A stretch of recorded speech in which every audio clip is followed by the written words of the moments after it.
अस्सलाम वालेकुम दोस्तों, क्या हाल चला? वधिया तगड़े हो? लाइक भी कर लो, शेयर भी कर लो, सब्सक्राइब भी कर लो, लोगों को भी बताया करो कि ईसा भाई की वीडियो देखने से अफाका होता है, ठीक है ना। तंबाकू से बंदा बच जाता है।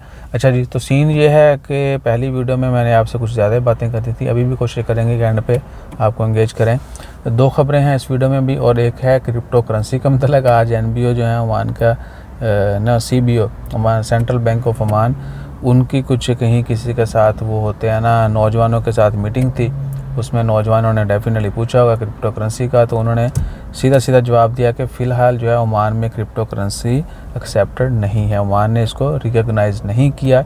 ओमान के किसी भी बैंक ने, कुछ तहफ़्फ़ुज़ात हैं, जब तक वो रहेंगे तो ओमान में ये लीगल नहीं है।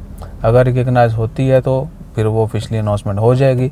लेकिन पिछले 1-2 साल से ख़बरें मुतवातर आ रही थी कि सेंट्रल बैंक जो है वो इसके ऊपर गौर खोज कर रहा है कि क्रिप्टो जो है उसको ओमान में लीगलाइज़ किया जाए। खैर, अभी फ़िलहाल नहीं है। जो लोग काम कर रहे हैं वो अपने नफ़ा नुकसान के खुद ज़िम्मेदार होंगे। अगर कोई बड़ी गेम पाती हो तो फिर गवर्नमेंट भी हिस्सा लेगी।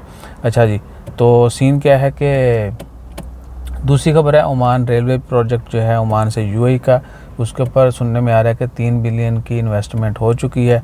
अब वो किसने की, कब की, कहाँ की, कैसे कैसे सब मामला तय पाएंगे। वो जैसे ही पब्लिक होगी तो सबको पता चल जाएगा कि 3 बिलियन की इन्वेस्टमेंट क्या गवर्नमेंट ने खुद ही कर दी है, जब बाहर से इन्वेस्टर आए।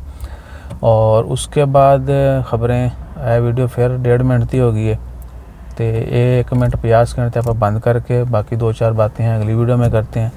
तुसी समझ जाओ, हमें देखना शुरू कर दो, वरना मैं इन्ने मिनतरले करने ने फिर आपको देखना पड़ेगा। तो बेहतर है बगैर मिनतरले के जो है ना समझ जाया करें। वीडियो फिर है 2 मिनट की होगी। जज़ाकल्लाह।